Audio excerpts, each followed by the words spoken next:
Is this where the damn drumming and the music kicks in? Yeah.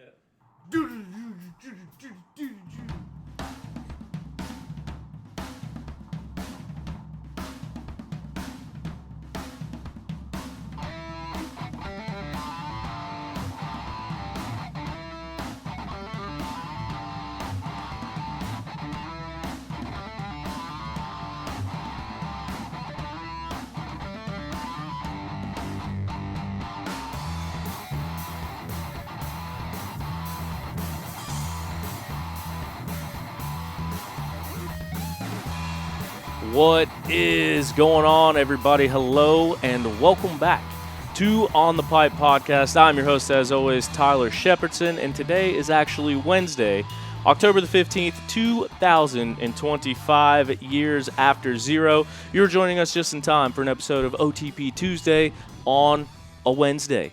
Had a bunch of internet problems. Fiber optic got taken out in the neighborhood, but we're getting it dialed in. We're back. We're bringing you another show, OTP Tuesday, presented by Yamaha. Big thanks to Yamaha for helping us out, supporting the show. Check out their bikes. They got new models coming out. They're doing all sorts of cool things in the sport. And Big Rig Craig's joining me today. And speaking of Yamaha, we got a very special guest joining us on the program to talk about the big win this past weekend. Kailub Russell came into the weekend with 67 wins.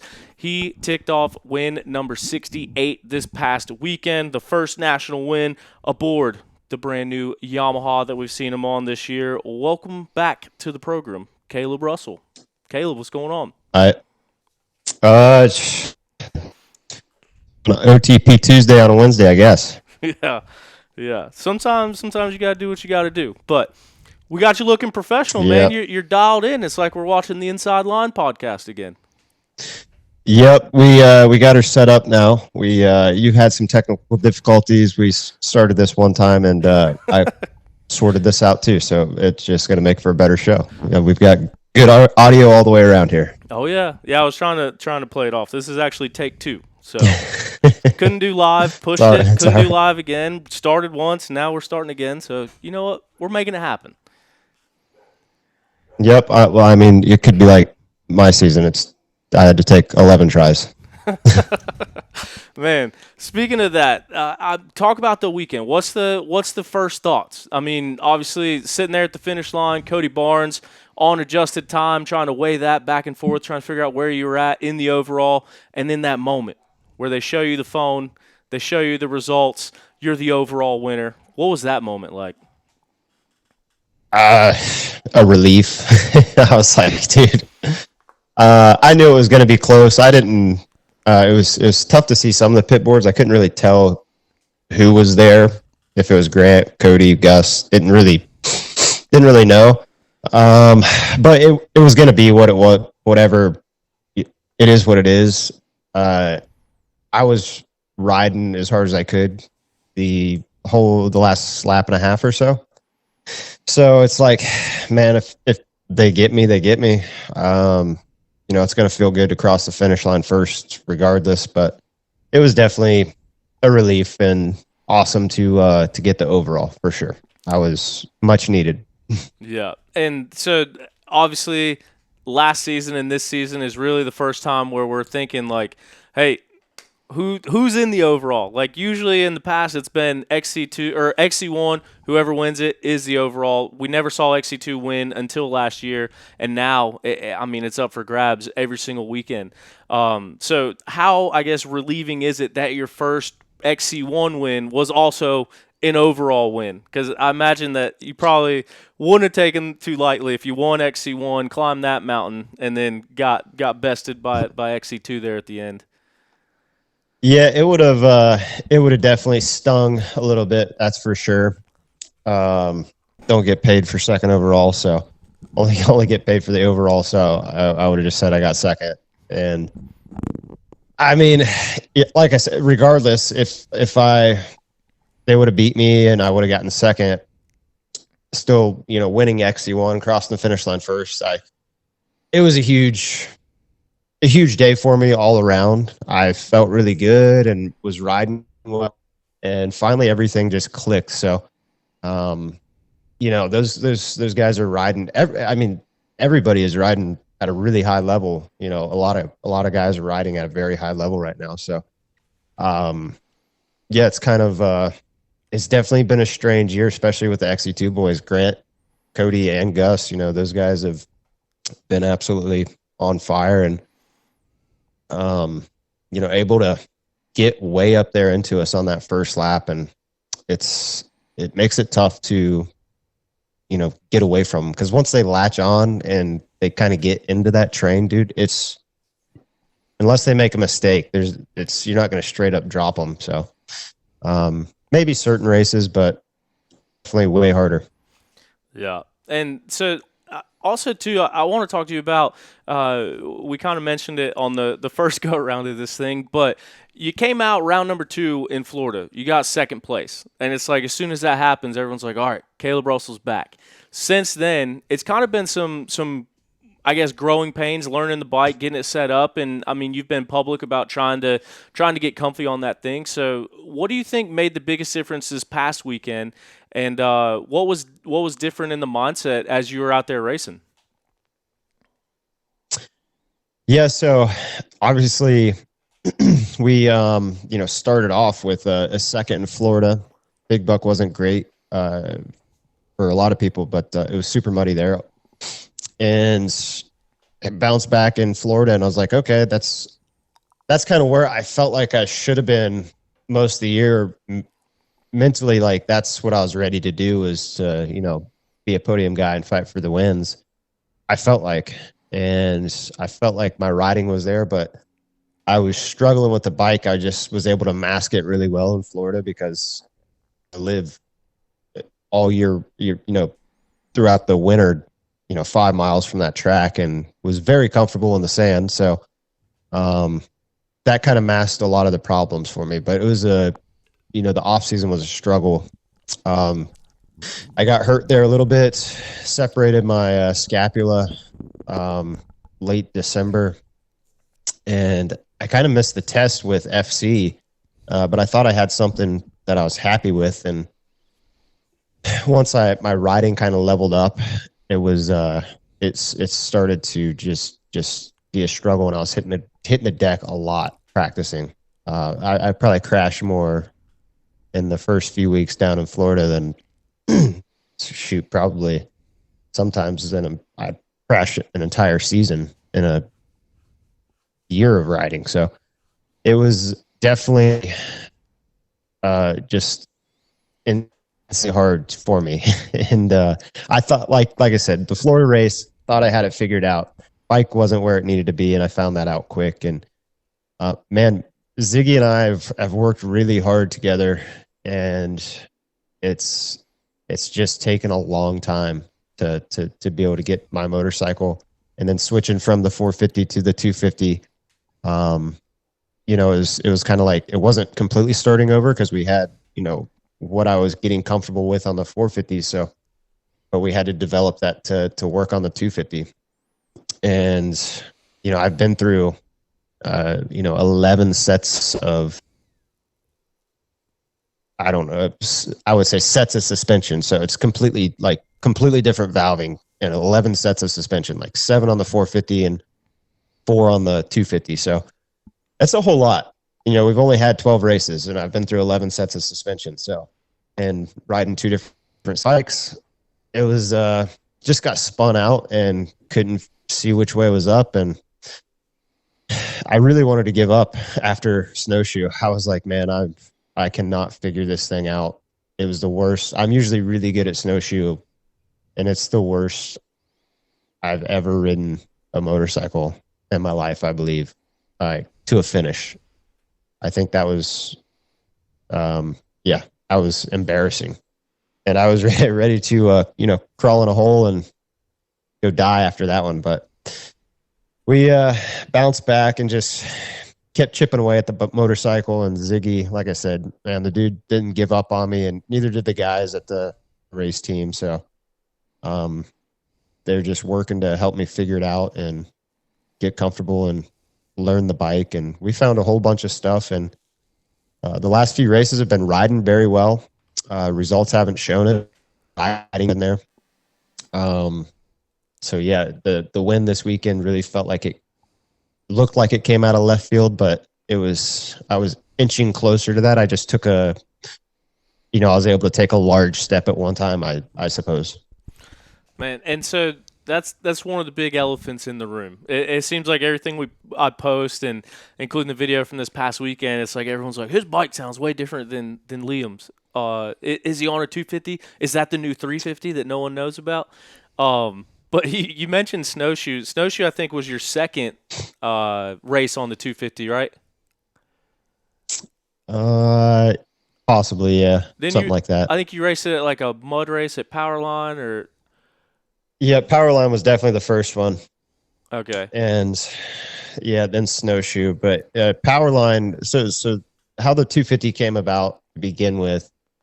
Yeah, that's what I was gonna get into. I know we talked to you off air, but I didn't know like what came or about the 250. But kind of talk about your process of going back to that. Yeah. So obviously we've had a ton of mud races this year, and I just personally can't ride that 450 in the mud well enough to be able to be competitive on it. And so I was like, hey, why don't we get a 250 and put it on the truck? So if it is muddy, we'll just hop on that and ride it. And, I took some convincing, but we finally got that figured out, and we did that. And, then I go to Powerline, and it was going decent there the first lap. And then I run into Ben on the second lap or so and bent my rotor and just snowballed and unraveled. Much like a lot of the races I've done this year. So the plan was to race it at snowshoe as well. The 450 for me is I really do like the bike, and it does handle well, and we got it in a good spot, but I can't tell myself going to the starting line to every race that I can do this on this bike. I don't feel capable in every condition at every track on that motorcycle. And I got a 250 to start practicing on, and I just felt so at home on it, even with just my 450 stuff on it. And clearly the races didn't look like I felt at home on it because there's still shit results, right? But when I'd practice, I'd be like aggressive, and I had that spark back to me. And for me, that is the motorcycle that most benefits me. And at the end of the day, the team and Yamaha, all they want to see is a blue bike up front. It doesn't really, I don't want to say it doesn't hold much value if it's a 250 or 450. They'd really like me to be on their 450, but they'd also probably like me to be able to win races and compete to win races. And not saying I couldn't do that on the 450, because clearly I did at a couple, but overall, the majority of the races, I can go to the line on the 250F and not think about, how's this bike going to feel today? What's it going to be like when I get to this section? So overall, I'm a rather aggressive in my riding and my riding style and how I like to attack things in the track. So I can get away with a lot more on the 250F. So, too, if you watch my helmet cam from the weekend, man, that's the first time I've raced through anybody this year. So, that was the old KR right there. Getting a shit start, attacking, finding lines, and making quick, aggressive passes, and going from damn near dead last to third on the first lap. So, the 250F is the way to go for me. And yes, it is a 250. It's not a big bore. It's literally a bone stock 250FX with a FMF pipe on it and a Vortex ignition is what we got. That's the bike. Thing. And so, what a lot of people, I guess, don't realize is you've, in all the years, all 68 wins, you've never won a race on a 450. And I think you even said coming into the season that you had never even raced a 450. And so, kind of coming into it, and I know obviously you've been racing a lot of the Mid-East races this year, and it was kind of interesting one of the things that I remember you saying is talking about when you make a mistake or when you're falling back or when you're being aggressive and on the charge, that it can be easier to override the 450 in the woods. Would you say that that's kind of the case as far as like having too much power almost? That blue crew, It's not man, it'll necessarily rev your heart. You know what I mean? Yeah, it's not necessarily the power. It is. It's the power with the inertia and the weight of the motorcycle is what makes it tricky to ride and be very on point with it. The bikes aren't necessarily, it's the identical frames. They're the same frame, the same parts go on them, but it's the whole inertia, the crank of the motor. Man, it's a lot. And when you get squirrely, man, I've dinged myself up a lot this year on that thing. Y'all good? Yeah. Sorry. See, this is what I was talking. We were trying to whisper something, but you're hearing us through the computer. I muted the mics, but yeah, we're still listening. But yeah, it's just that was a big part of it is people wondering what bike you're on. But it's cool to find or that you've dialed that in, and now, I mean, what does this do for the confidence? Obviously, coming into the season, you said you had no expectations for yourself, but if by the time you get to Snowshoe, you're ready to jump off a bridge somewhere, I think that shows that in the back of your mind, you did have some expectations for yourself and coming into it. So, I mean, now that you've kind of broken the ice, and it's tough to say that you broke the ice by winning your 68th race, but first race in 1,919 days, and kind of getting it done and proving to yourself that you can get back to the top. What does that do for the mentality going in? I know we only got one more race left to prove it, but as far as where does this stepping stone rank in this whole comeback? I mean, obviously, yeah, I had expectations coming into the year. Like I did really feel like I should have been up there, and my training and the riding, preseason up until I got to Florida was coming along, and it was at a very high level.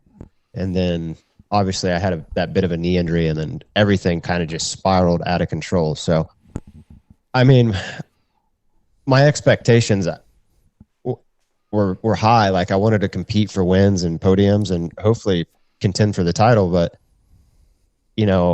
I didn't expect to embarrass the shit out of myself, be that piss poor. So that's where, when it went sideways, it's like, all right, we got to figure this out, or it was in a dark hole there for a while. And yeah, I'm glad I dug myself out of it. And we're not out of the woods yet.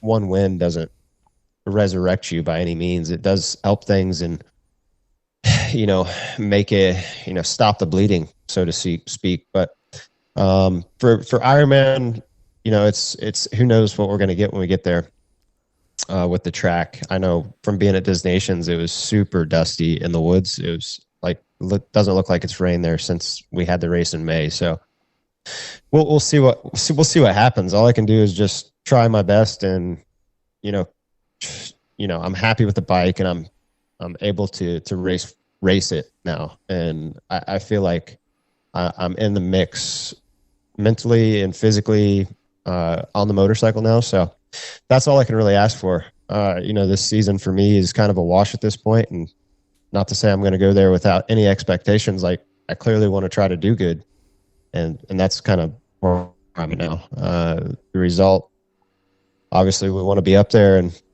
battle for the podium. The wins there, awesome. If we have another 4th or 5th place, then it is what it is. We're building for next year. This year is pretty much a total loss for me, and we just.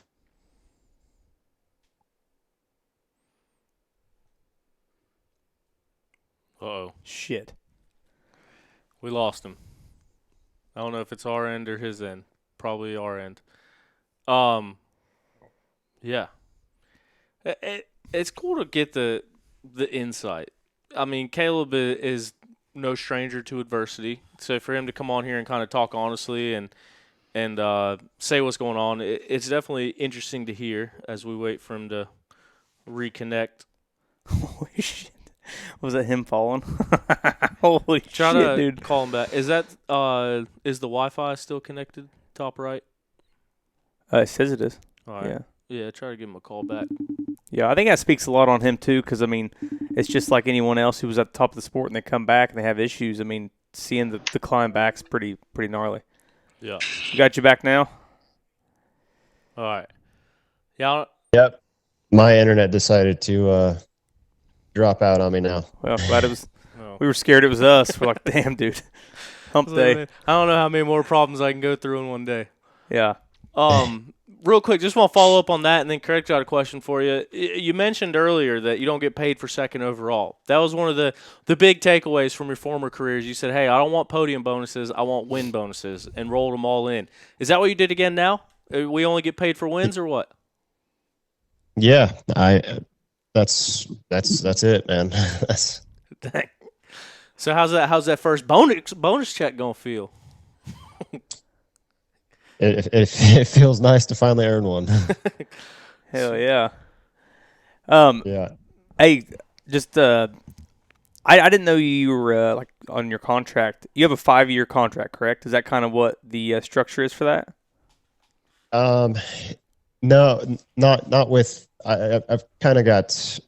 I really don't know how to explain it. I've got a 2-year riding deal with the team, and then a separate brand ambassador deal with Yamaha.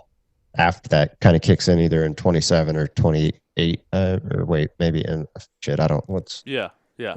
Starts. It could start in 27, so to speak. Be like, Bradshaw or Villa, but like that. But there's a 2-year with a third option with the team. Yeah. So I'd say after Snowshoe, you were probably like, man, I wish it was 2027, like kind of down in the dumps, not really excited how everything was going. But now since you had the win, and I'm assuming you have settings, I mean, it probably sparks you back up for wintertime. Like get through Ironman, hopefully have a good race at Ironman, go home, family time, whatever. But then it kind of sparks back the training, and you probably feel a lot better about putting back in the work whenever you have settings now that are on track and you can do it. You know what I'm saying? Yeah, absolutely. I do feel a whole lot of ease lifted off my shoulders, and like I said, I feel like I found it there. I want to say June, July, probably right around sometime in August. Like we got going in the right direction with the bike and what I wanted to feel out of the motorcycle. And man, Zig were just, sending forks and shocks back and forth, just shipping them back and forth like constantly. And, I was been racing the Mid-East, and I'd kind of take my stuff there to test it in race conditions basically. And, there's no better testing than kind of racing it, because I can ride here and be fairly comfortable on my own trails, and I get to a race or something on foreign, and it feels like, I don't want to say dog shit, but Not great. Not great to wear what I'm looking for and what I want to feel out of the motorcycle, and that's what's really tricky is, with Ziggy. I've never worked with them before, and I feel like what FC's MO is when they build stuff is it's kind of soft and super plush, and they gear it up for what Ziggy says, the end of the race, and making sure it doesn't beat you up. And it's like, dude, it's like, I'm not going to be able to make it to the end of the race on this stuff. I'm going to kill myself before I get to the third hour. So it's like, I know I probably, my setup is probably the stiffest stuff they've ever built for off-road, and it really doesn't feel that stiff to me. So but it's like I said, it's been a work in progress, and we've just grinded it out, and we've kind of thrown darts all over the map, and something's finally stuck, and I'm kind of getting to be. I'm super in tune with the motorcycle now, and we haven't made any changes in a couple of weeks, and yeah, we're on the right track. So it's definitely make the off season easier, but really, we'll still test and try to develop it and make it better. And it's the whole, racing motorcycles at a high level in anything it's getting harder for sure. You got to be on point week in and week out. The bike's got to work, and two, what really bums me out is I don't feel like I've ever been that picky of a guy on a motorcycle with my stuff before. Usually once I find something and get happy, I'm pretty set. But dude, I've just been spun out of control, and everything kind of went wrong. So it's you could do a 2-hour podcast on my bike stuff that's gone on this year, but we got it. Yeah, I'd say a lot of people don't realize either. I mean, you've been on KTMs for so long, and everyone says, well, he's back on a Yamaha, or he's on a Yamaha now. He has the best suspension possible, KYB suspension, and the internet's gone. We're back. Yeah, okay. Yeah. Well, it keeps going in and out. I don't know what in the heck's going on with it. It must be those beautiful tin ceilings. It probably is. The whole house is tin, so yeah. I'm literally sitting right above my router is downstairs, right above me, right here, so right below me. But yeah, I mean, I don't think people realize. I mean, yeah, you have the best suspension on the market, is what everyone says. KYB suspension. I mean, Factory Connections thing is the best suspension, period. So I mean, a lot of people who don't really know. I mean, you've been on KTMs for so long, and you had the settings probably close to perfect. You knew exactly what you wanted. There was always a good baseline.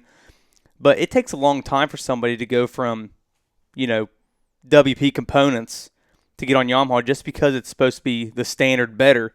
It doesn't just immediately revalve the suspension. You're like, oh, this is so much better than what I had, because a good set of cones and tracks, especially at the level you guys are at and all the training you've done with it, it's pretty damn good.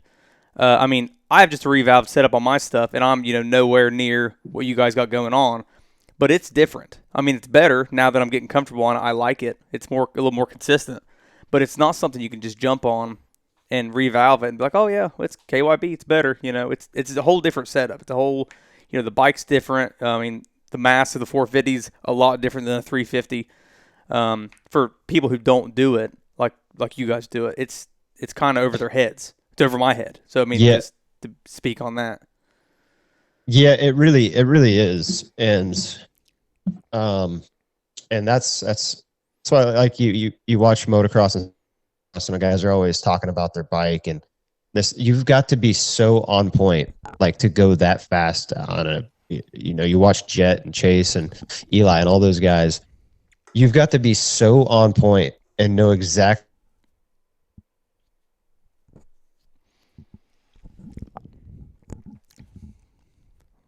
Dang it. Well, son of a bitch. Something somewhere didn't want this show to happen. We ought to call him on the phone. At least to be consistent. We'll get it worked out. I don't know why it just started doing that. It's been working fine. I was pretty proud of that point, too. I really thought we were going to do well here. But, I mean, that's the thing, too, is, like dealing with the geometry. Like, a lot of privateers choose to ride Yamahas, and, I mean, it's won Bike of the Year however many years, but I think that the setup is a lot different just because of the mass centralization and where they bring the mass to the middle and low. And, I mean, it makes the characteristics of the bike a little bit different, as we got Kailub back with us. We're back.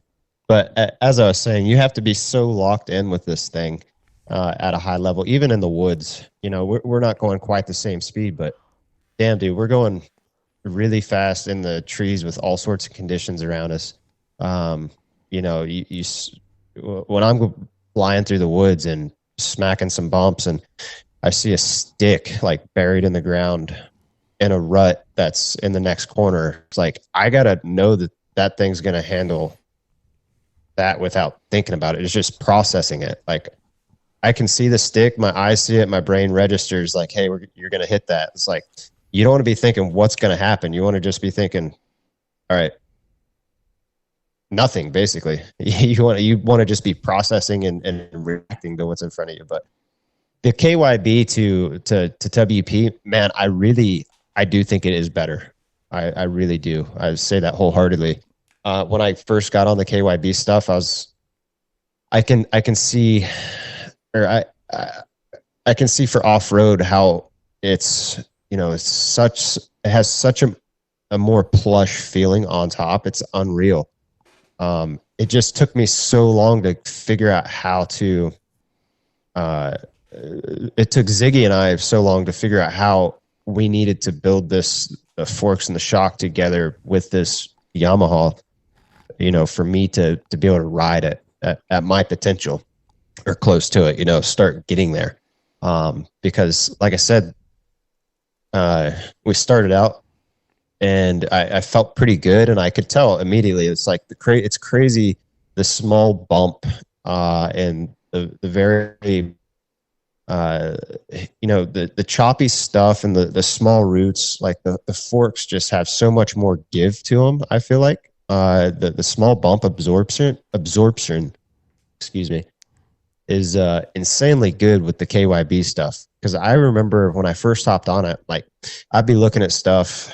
It was really dry and hard pack when I first started riding the Yamaha here, and I just know from racing before, those were kind of my worst conditions on a KTM. Like the bike felt always real skatey and real on edge. Like I was just going to lose the front wheel at any second, and like really harsh feeling. Not really harsh feeling, but I had a harsh feel like to my hands, and you know, a very low front end traction feel in those conditions. And then when I hopped on the Yamaha, I was like, dude, I felt like I could just plant the bike the front end like in these types of areas. And you know, you get that a lot in off road, like hard, bony, marbly ground. So it's like, man, this stuff is really good, and it's kind of like shows this weekend. You know, that track was like sealed off like concrete in the woods for the most part. And Liam and I, you know, 1-2, and then Mike Wachowski, he's up there, you know, most of the day too. We're all running FC stuff, and you know, Ziggy has those conditions like that, like dialed in, for sure. And like I said, I think the KYB stuff, you know, helps as well. I'm not sure. I'd say, you know, Mike's on Showa probably, but the KYB to the WP stuff is insanely different, and it takes like, you know, your everyday rider, they could probably feel the difference, but I would say, you know, your high level every rider would definitely be able to tell the difference in the feel of it. But you know, it's to get to where our level is, like we just need to know what the thing's going to do at all times, and that's where it just took me a very long time to get there this year. Did you start with like a baseline setting of like something that maybe Ricky was running last year that Liam's running this year? Like, did you start with a baseline setting and go off of that, or do you like yours so much different that you kind of freestyled? I don't know what I really started with, to be honest with you. I had a conversation with Ziggy, and he built me a set. Him and Pete threw something together for me right at the end, probably, you know, when my contract started in December, and at the time I was just ride to ride. I wasn't really like riding to race, I would say. So when I got it, it was better than the stock stuff. I know that. You know, it had a little bit of hold up to it, and you know, I was like, all right, this is pretty good. And then, you know, I think right before we were going to do our initial test, I separated my scapula at a Carolina XC race, and that set me back, and I pretty much.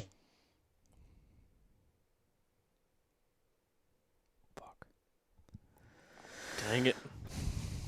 We're powering through. We're going to get him back.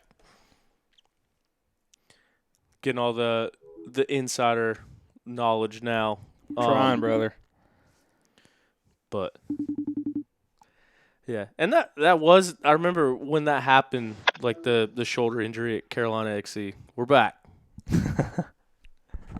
I think I'm gonna have to call Xeris. I think we're up to round 6 or so now. So we're getting close to your round 11 or 12. Yep. It's all right. We'll get there. Yeah. As far as I don't know exactly what he threw together for me. We had the conversation, and he built me a setup from us talking, and I was happy with it for the most part. And I missed the whole test because of a shoulder injury at the Carolina XC race, and yeah, once I got to Florida, I realized when I was started to go ride at a high level, I was like, this ain't gonna work because it's putting me on the ground, and it's kind of developed from there. And I've ridden Liam's bike, and his bike is like the complete opposite of what I want to feel out of a motorcycle. He likes his bike, pretty active, and I call it wallowy. It feels like it doesn't have any hold up. It feels real.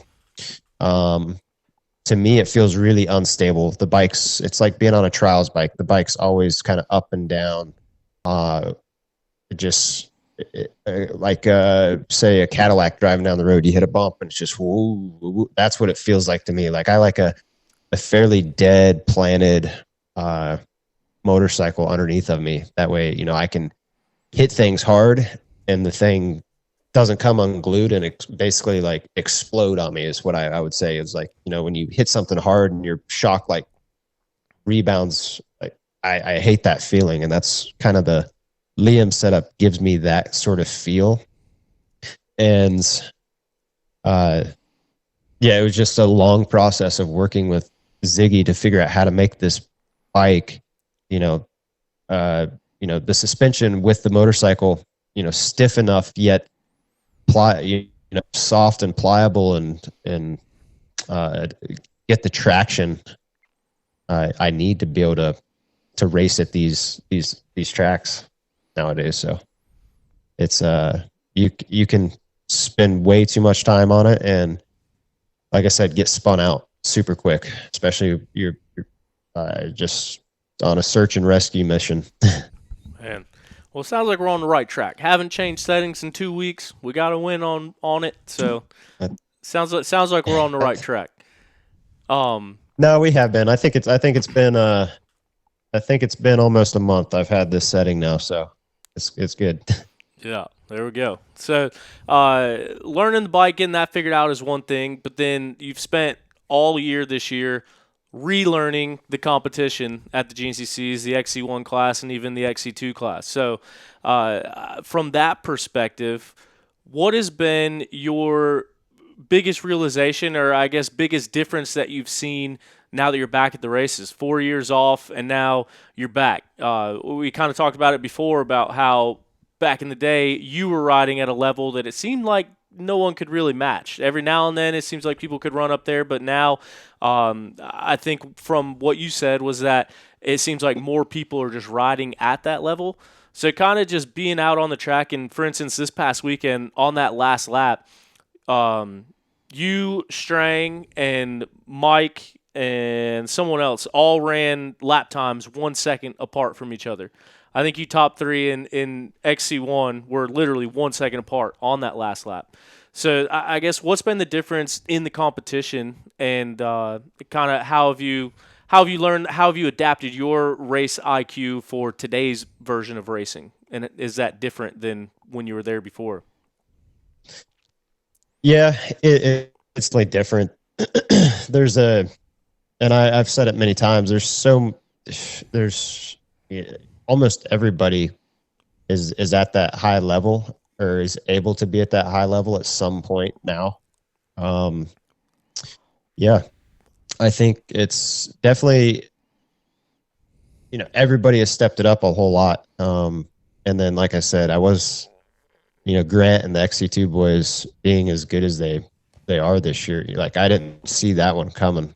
that was I don't think anybody did. Which we knew from last year. Grant won the overall. We knew he was going to be really good, but we didn't think. I don't think too many people besides himself thought that was sustainable at 90% of the races. So he's really honed in and figured out how to bridge that gap early and just latch on, and then like I said, once he does that, it's super easy to be up there and in the mix, and it's been really impressive to watch. It's been frustrating, that's for sure, but he's done really good. I'm super impressed, and man, it's a bummer that he sort of threw it away this weekend. But we'll see at Ironman. There's one left. He still has the points lead. He's still 7 points up. Insane, but we'll see. Hopefully he's healthy and he can put on a good show. Him and Ben, it's going to be fun to watch. Hopefully I'm ahead of that battle. I don't want to get as much as I want to beat both of them. I don't want to. I know what it's like when you're going for that championship at the last round.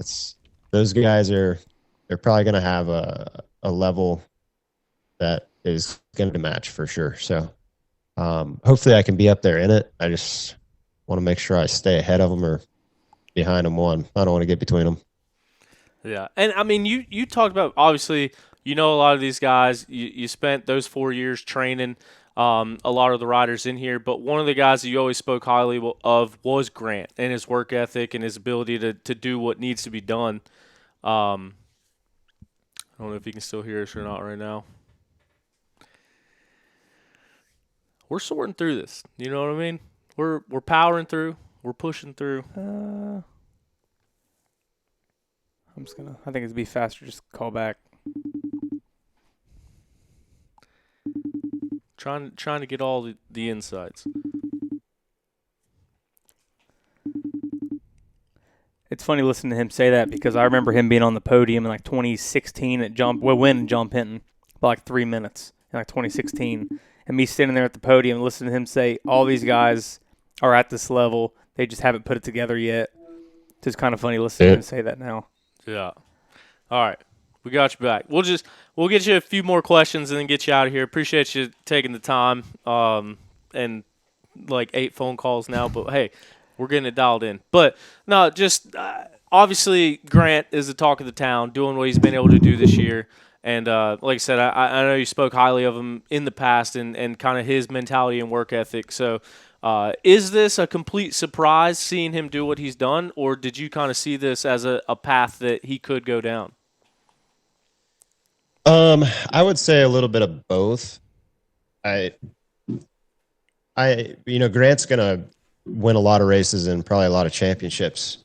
He's a heck of a talent, and he's got he's gritty. The kid is really gritty. Doesn't look like he is, but he's definitely gritty. He's tough, and I didn't see him being this good this year, being able to do what he's done. So it's super impressive, and it's been cool to watch, but ready for him to get to the front row full time so we can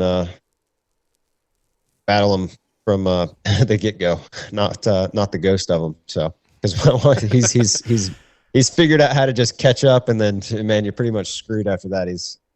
He just sinks his claws into the back of the XC1 guy, and hell, he's what was it? Buckwheat won it. Couple minutes, right? Well, no, he started on the same row as us, but he fell down, so it was basically like starting in the second row too. But yeah, it's been super impressive, and didn't see him being this as good as he has been. Definitely knew able to get up there and win overalls from the second row, but yeah, didn't think it was going to be like a constant thing or have the most overall wins out of all the XC1 guys. Yeah, I think about that. That is the crazy part. And then DNF the second to last round and still be 7 points up in the championship. It's going to be interesting. Like you said, I hope he can get healthy, and I hope we can see it at least get sorted out the way it's supposed to. I know Ben would probably be happy getting the championship or getting the overall points lead in championship, however it's working out. But I'm sure he wants to earn it as well. So hopefully we'll see that battle come to fruition in a couple weeks. But yeah, man, kind of want to move a little bit past your racing, and obviously you got Crew and your daughter and Kiki and everyone out there racing. So what's it been like now? Because, I mean, obviously Crew was around, but he wasn't racing, and especially wasn't racing at the level he's at now. So now, being an XC1 guy, you're there to do a job, but before you do your job, Moto Dad's the job. What's it been like balancing your racing with now your kids racing as well? It's I don't want to say it's been tough. It's been fun. It's enjoyable. It's cool to watch your kids, grow up and learn a lot. And racing teaches you a whole lot, and a lot of life lessons and very valuable experiences come from racing. So it's super awesome to share the weekends with them, racing together. We've done a lot of racing this year, Mid-East. I think if we go racing this weekend at the Mid-East, I think it's going to be 10 straight weekends. We've been at a motorcycle race, so it's a lot, man. It feels like, this time of year, my training off the bike has kind of suffered a little bit, just because like at a GNCC, I'm basically gone 4 days, from Thursday. You got to think Friday, Saturday, Sunday, and then pretty much Monday's a wash too. A lot of times we leave on Thursday, so you come back, there's only 3 more days left out of the week if you're gone 4. So it's been a lot, and just keeping everything straight, like working on the bikes and washing them and prepping them and getting it all going, getting my stuff and making sure I'm riding, making sure. Yeah, it's been a lot, but it's been super fun. It's it's different for sure, and hopefully we've got, I don't know, I've got about a year and a half before Keelan really starts riding and wanting to race too. So once the third one starts, dude, I don't know how I'm going to keep up. So we might have to retire again so I can keep the kids racing. Collins is going to be the wild one too. She's got the instinct. Yeah, she does. She really does. She's got the, I guess, the tiger blood in her, like the. Oh no! Dude. Not the tiger blood. But she, watching her on that Stasic, like she just reacts to what's in front of her. Like you don't have to. She won't listen to you. She won't talk to you if you try to talk to her. She's shy, bashful, backwards, whatever. She doesn't talk to a whole lot of people or give a lot of people the time of day. But, yeah, man, she just rips around kids. Yeah. And she gets that death stare, and there's no stopping her. Yeah. And I feel like she's going to be like that on a motorcycle. So, and it's pretty cool because that's something you can't really teach that. You can tell a kid, because I know you can't teach that, because that's what I tried to teach Crew to do at a young age, and it just never registered. Like, hey, be aggressive, don't follow that kid. Like, when they slow, you don't have to slow down. You can just go around them, left or right. Just go left or right. Yeah. But she just naturally just does it and makes it happen. So I didn't think she would want to race, but earlier this year, she just, out of the blue, she goes, Daddy, when can we bring my bike to the race so I can race? I was like, I guess we will. Is this kind of how you expected it to happen whenever you retired? I mean, obviously Thad's son, and now the Strings, both their boys. The oldest one there's already racing, and I'd say Tucker's going to be racing the next couple of years. Is this kind of what you expected? Like, they can race if they want to, but as soon as they start coming to the races and seeing it, I mean, you're back there with all the guys you just raced for the last 10 years. And it's like, well, can't really get away from it now. You're kind of, I'd say you're in just like the other bunch. Yeah, let's be honest. I'm gonna be in regardless. It's racing's all I know.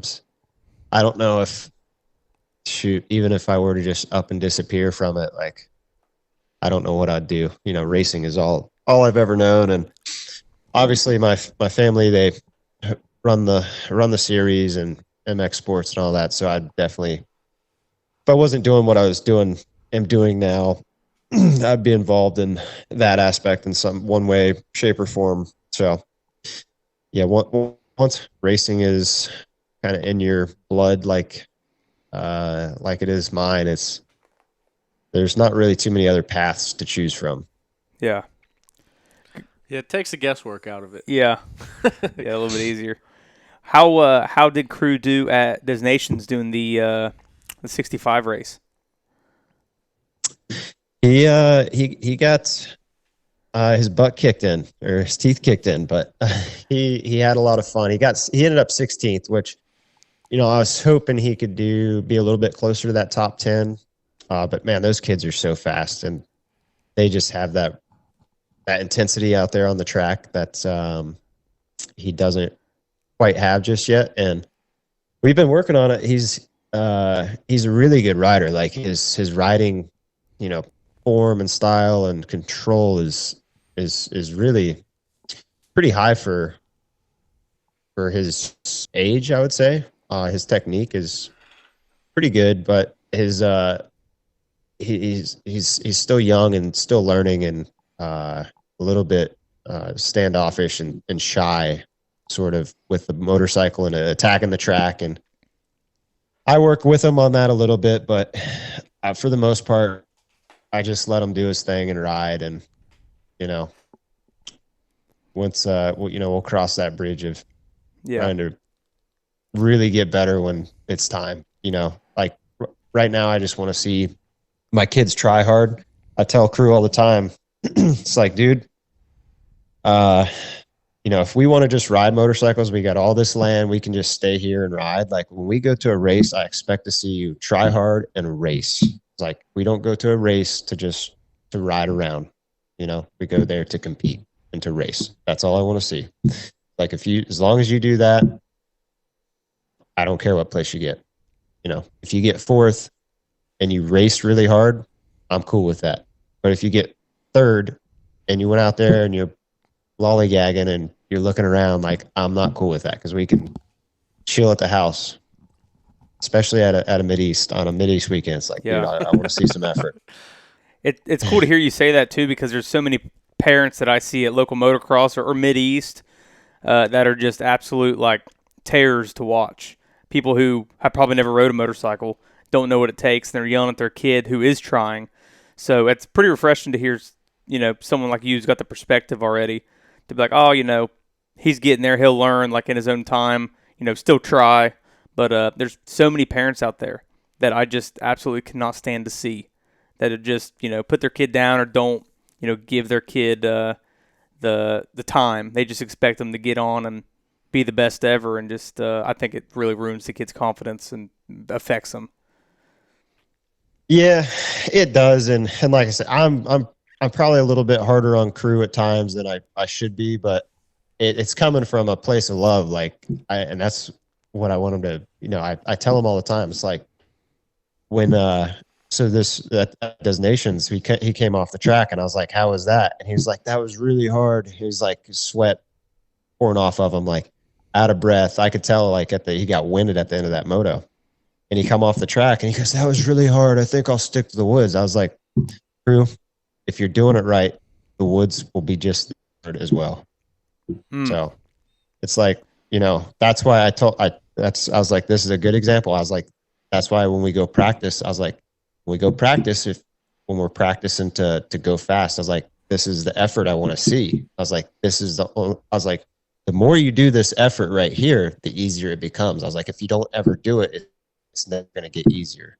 So that's kind of my take, my stance with him is, just, if you want to race and you want to, because he does want to have good results, and he gets frustrated when he doesn't have the good results. And it's like, dude, what'd we do during the week this week? you got to practice to be able to earn that sort of result. And so like I said, just effort and try hard and don't give up. That's kind of my MO with him. But he definitely.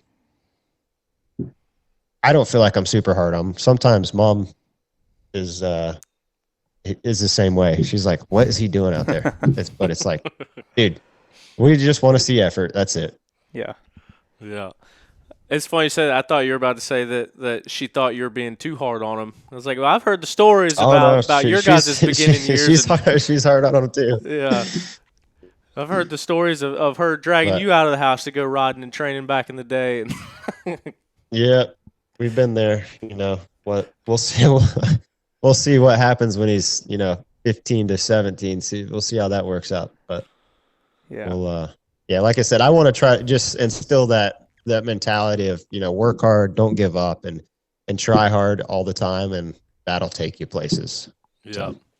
And yeah, man, and like I said, you mentioned that not having much time in the weekdays, and I know we got a middies coming up this weekend, so I appreciate you taking the time out and chatting with us today. We'll let you get out of here. I really appreciate the time. The one thing that I did want to say though too is like the YouTube stuff. It was so cool when you started doing it before you retired, and then it kind of faded out a little bit, but every week, whether it's a local or national, whatever you guys got going on, it's really cool to see those videos coming out and you sharing your experience and sharing your family's experience, and those would be really cool memories to look back on in a few years down the road too. I think just being able to document your race weekend, so it's pretty cool. How much extra work is that for you to keep up with also filming all weekend? It's actually the way I do it. It's generally pretty simple. Like they're basic vlogs. I don't. I've always enjoyed editing and videography and stuff like that. And before I was good at racing, I was there at one point. I was thinking about going to school for graphic design and videography and things like that. But then that year my racing kind of took off. But so I've always had that creative videographer type eye, and I'm good friends with Brandon Bowling. We used to be really close, and we hung out and just would make stuff all the time and had fun with it. But I definitely enjoy doing the videos, and people seem to enjoy them as well. So that's kind of the only reason I keep doing it. But it's definitely not my style. I'd like to spend time and make a cool edit, but that doesn't really get any traction anymore. And it's like I don't want to spend hours making a minute and a half edit within a vlog and make it fancy and cool and search hours on end for license-free music. Yeah. Nowadays, and so we just slap them together and split them up. Don't put any LUTs on them or anything, and cut it up and throw it on YouTube. Make a cool little thumbnail pic, and that's about it. So, I mean, that's just like you said, just getting it out there, I think, is the biggest step. And I, for one, am glad that your racing career took off when it did. Because that footage that we filmed in the off season, you did way better job editing that than I did, and this is what I do. So I'm glad your racing picked off because you'd be taking my job quicker. Yeah, Wow. No, I don't know. We'll see. I was way back in the day, and I was like, really enjoyed that. Editing videos and filming stuff, but what the part I don't like is like filming. I hate filming. I'd rather edit. So I'm the opposite. I think that's the hardest part for me on the weekend is like getting enough footage of me like actually talking to the camera. I forget like, oh shit, hey, if I'm gonna do a vlog, I kind of need to like talk to the camera and like explain some stuff. So it's like sometimes there's not a whole lot of footage of me like just explaining what's going on. It's just I just make do with what we actually caught. Chandler's getting better at it. She's actually the one kind of stepping it up and doing the updates and making sure she's like talking to the camera to keep everybody informed, which is awesome because like I said, I blank on that so much. Yeah, I'm glad you guys are good at that because I try to put videos together of me doing like marketplace deals and trades and go stupid places. And I start video and then I forget the cool parts. And then I'm sitting there with pieces of videos that don't make no sense. I'm like, damn, dude. I can't tell you how many vlogs I have on my phone and cameras that I started, and then halfway through the weekend it just gets away from me, and then it's like, now I don't have a story. Yeah, exactly. There's a couple. If there's like not a vlog from a race, it's because like we just shit the bed on filming that weekend. There's not enough footage to even make it worthy of doing anything. So yeah, I don't think that I've seen Chandler without a camera though. Whether she's riding a mountain bike around filming or standing around filming.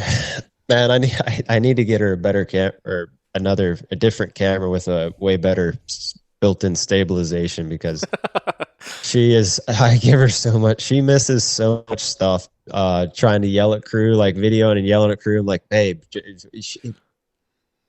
there's no point in video on the ground. And I was like, like if you're going to video, make sure like you get it, you keep them in the frame and then like she had like this weekend she was trying to talk to the camera and ride her bicycle and she had it on the handlebars. I was like, what the hell are you doing? And it was like that was like a key point in the video. I was like, I ended up using it and it looks like dog shit. But it was like I needed to like put it in there. Needed the information. Yeah. Man. But, no, we've had fun with it. Yeah. No, it's cool. It's gaining traction too, and like I said, even the ones that are just slapped together now, when you're looking at those in 10 years, when crew's getting into the XC2, XC1 ranks, it'll be cool to see all these footage from back in the day. But yep, no, it will be. It's always cool to have the stories. Hopefully, YouTube doesn't ever get nuked and everything gets wiped out because I've got no hard drive. I literally delete everything after I put it on YouTube. So, dang, yeah. Hopefully it stays running. But service centers being built everywhere. It should be good. Yep. But hey, man, thanks a ton for the time, for chatting with us today, and congratulations on win number 68 on the weekend. Glad to see kind of where you're at and explaining everything about the season. It's cool to get that inside look at it. So appreciate you taking the time out to chat with us. No worries. Thanks, boys. All right. See ya. We'll see you next time. There is Kailub Russell coming straight off of the 68th win this past weekend at the GNCC. It's really cool to get that insight and get that information from Kailub. And I know we've talked about it, don't want to beat a dead horse, but there has been more technical issues today than I can imagine. So I hate sometimes situations like that. Like the conversation gets away from me because I'm trying to make sure everything else is good. So hopefully I didn't sound like a bumbling idiot that whole time. But no, it's cool to get Kailub on here. Sent him obviously the pass for the lead this past weekend where he got around Liam. I was standing right there in between them. Liam went to my right, Kailub went to my left, and that's where he got the pass for the lead and kind of held it on from there. So talking to them about it, and I sent them all my footage from the weekend, which made it into the vlog. But I sent him over the Dropbox link, and I was like, hey, man, like, kind of hate to ask, but you want to do the show tonight? And it ended up working out, and he came on. And, I mean, with Kailub, too, like, he's such a competitor. And for him to do what he's done and become Kailub Russell and kind of make it to this point, there's a lot that's gone into it. And so there's a lot of times, too, where with that mentality, like, I'm not sure how he's going to react or how he's going to take things. Like, I think I talked about it on here when he won that first Mid-East race. He's been racing Mid-East pretty much all season. And the first race that he won, Lane Michael was out in front and crashed. And then Brody was out in front and broke his chain guide and didn't end up making it to the finish line. Well, I guess he did later on, but it's like then I have to go up on the podium and interview him. And I know Kailub doesn't want to win like that. So then it's like, how do we approach this situation? And just that mentality and him being who he is and accomplishing what he's accomplished, I wouldn't have been surprised if he came on here and was like, I'm not even happy to win. Like, it took me 12 rounds to win. Like, that's stupid. I'm not going to get excited over that. Like, you never know what you're going to get. And just like I said, all these guys and that level of competition. But kind of Kailub said on here like that he was embarrassing himself all season. I don't think anyone else would think that. But when you're coming out of retirement as the greatest of all time, as the race wins leader, and doing what he's done, I'm sure anything less than a win is an embarrassment in his mind. So it's kind of cool to get him on here and kind of see where he's at after not talking with him publicly on the show since before this whole thing kicked off. Yeah. Yeah, it's cool to see the mindset, too. I think we talked about it a little bit. I mean, someone who's been at the top of the sport, and then they leave, and they come back. I mean, a lot of times, like you see, it doesn't go great. But it's different. Like we talked, different bike, different everything, different team. So I think maybe you would have seen something different if he just jumped right back on a KTM that he'd rode for 20 years. You know, maybe he would have felt at home right off the bat, and he would have had the settings would have been easier. But I'm glad he's doing something different brand, our brand, big Rev Your Heart guy. Blue Crew. I think it's super cool. Like, I know we talked about it a lot, and he hadn't had that much luck, but the mindset he's got, you know, going forward now that he's got a win, got the bike set up how he's wanting. So I like the storyline behind it. Yeah. So it's cool to me. And, I mean, obviously, we've talked about it with Stu. We've talked about it on here. Like, all the manufacturers want their premier bikes in the premier classes. And so that was one thing coming into this, like the 250 versus 450 thing. I didn't know how public it was or how on board Yamaha is to him going to the 250. But at the end of the day, like, if it can produce race wins and now you had your 250 FX out front and you had your 450 FX in the number 2 spot. So it's like that was one of the things I kind of texted him back. It's like, hey, what do you not want to talk about? Or what can we talk about?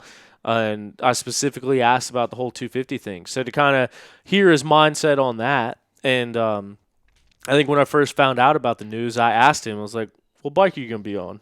And he's like, I'm going to ride a dirt bike. And I was like, well, I know that, like, what bike? Like, are you going to ride the 250? Because a lot of people also don't realize the year that he won the National Enduro Championship, he was also racing the 250 at GNCC because he didn't want to switch back and forth. So he's won races on a 250F before. And just kind of the way that he rides is like I kind of expected him to be on the 250 from the jump because he even said himself that he's never even raced a 450 before. And so to kind of see that evolution and kind of hear what his thought process was behind giving the 250 a try and now ultimately getting the success, getting a race win on the 250. And I don't think that's a knock to any manufacturer. No, not at all. I mean, they make a 450F, a 450FX, a 250F, 250FX, 250 two-stroke, 125, Woods versions of both of those. And so it's like with that whole lineup and even WR 450s and 250s, there's a bike for everyone. So if it's something that you don't feel comfortable on, like there's another bike that maybe you do feel comfortable on. And I don't know. I know in the past it's like a lot of manufacturers go against that and don't want you riding other bikes. But I think this is a good example of like, hey, Liam loves the 450. It works for him. He's done really good on it.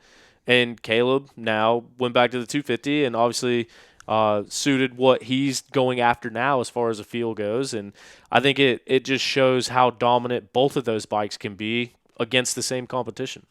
Yeah, and I think the same thing. I think there's different strokes for different folks. Like if Kailub was 25 pounds heavier and he was a little lankier, maybe he'd like the 450. But he's never been on the 450, especially on like KTMs. He wasn't riding them. Same thing with Josh Toth. He's pretty lightweight. Yeah. I don't know if they're about the same height or anything, but he prefers the 250F. He just likes it better. It's a little lighter for him. He can throw it around. For those guys who aren't 185, 190 pounds, it's a little bit more motorcycle, and, I mean, they can make a 250F go just as fast as Woods. Yeah. So I don't think it's a knock on manufacturers. I think Josep Garcia rides the 250F quite a bit. He's a smaller guy. Yeah, I agree 100%. I don't think it's a knock on manufacturers. I think it just shows that the 250FX can go just as fast. He just said he's got a Vortex ignition or ECU and a pipe. Yeah. And suspension.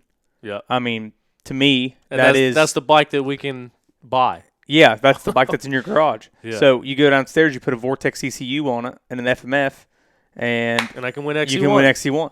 So in my mind, that's how I look at it. If I'm, I'm the consumer anyway. Yeah. So if I was 155, 160 pounds, I'd be like, well, I don't need to go get, a race motor and all this stuff for the bike. I mean, all I got to do is get a set of suspension on my Yamaha and an ECU, or maybe not even an ECU, just a, mobile tune on the app and an exhaust, and I'm in. Yeah. So I think it speaks leaps and bounds for the brand itself. So. Yeah. And that's why, like, when it doesn't come out publicly or you hear things through the pits like, oh, they don't want him riding a 250 or whatever the case is. And obviously I work directly with Yamaha, but it's a different department. So it's like talking about it on here. I guess that was the biggest caveat is like, I wanted to ask Kailub how much he weighs just to kind of get that perspective of the 250 versus 450. But I don't think any part of that is saying that the 450 isn't good. I just think it suits different riding styles. Yeah. And for Kailub, that more aggressive approach, it sounds like it's easier for him to kind of override a 250. Like a saying I've always heard is it's easier – well, this is a bad saying to say, but easier to ride a slow bike fast than a fast bike slow. Yeah. They're not slow by any means, but, just more manageable power with it. But, I mean, going off of that too, like Kailub overall to race almost 2 races on a 152 stroke against a field of 350s and 450s and 250Fs. And I think in the woods, like Moto and Supercross, it's like how much power can we pull out of this thing? We gotta hit triples out of corners. We gotta blitz whoops. In the woods, you don't need all of the power. And no, you don't need much. Anytime anyone thinks they do, I always revert back to him winning a race, almost 2 races, on a 152 stroke to kind of prove you don't need all the power that you can get. I think it's more about having a manageable power and feeling comfortable on the bike. And the Yamaha 250Fs, if you look at like the dyno maps and stuff, they make more torque down low than any other 250F. Like, I've always called the Yamaha 250S like a mini 450 because even me, I'm 210 pounds. I can put my 250F in third gear and leave my shifter at the truck. And that's all you need. You know what I mean? Like, it still has torque to pull me out of corners at over 200 pounds. So I think people get this stigma like, oh, 250s are kids' bikes. Yeah. It's not the case. 250s now are making more power than 450s 15 years ago. Yeah. I'm just like my 450. I have a flywheel weight on it. I have a throttle tamer G2, like a long pull, and it's just to get it like smoother for me. It's slow it down because I prefer I like my 350. I like 252 strokes. I liked your 250F, but I just thought I would want it just a little bit more because I've been running Open A for the year. Just that's not a great excuse of why I bought it, but I just preferred it a little bit more. But I'm also 60 pounds heavier than Kailub, maybe a little bit taller. Just the kind of way I liked it. I like a very smooth. I like something I don't have to ride super hard. Like I just a slower motorcycle myself. So I think you can make any of those bikes feel very similar. Like I think if Kailub's on a 450 this weekend, nobody from just the eye could tell. If they couldn't hear it, oh, he's going way slower. Yeah. He'd look the exact same. Yeah. It just would have sounded a little bit louder or a little bit deeper sound. So I think back to our point, I think, it looks good on the manufacturer in my mind to know, oh, he can win on a 250F, So that's the way I look at it. Yeah, I think it shows how capable that bike is. But then also, like, Ampro doesn't have an XC2 rider.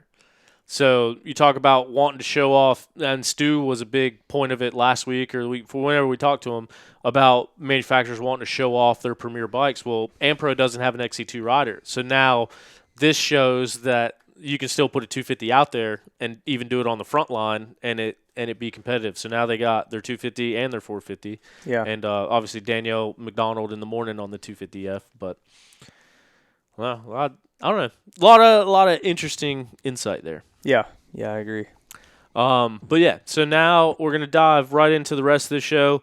Kind of doing things a little bit backwards today, and that is because of all the difficulties that we've ran into last night and this morning. Wanted to make sure we talked to Kailub, and this was the time that we had available. Yeah. And so wanted to make sure that prioritize getting him on here to hear from him. But now you're 2 jobless guys on a Wednesday morning. Yeah. Sorry, Tom. Sorry, Tom.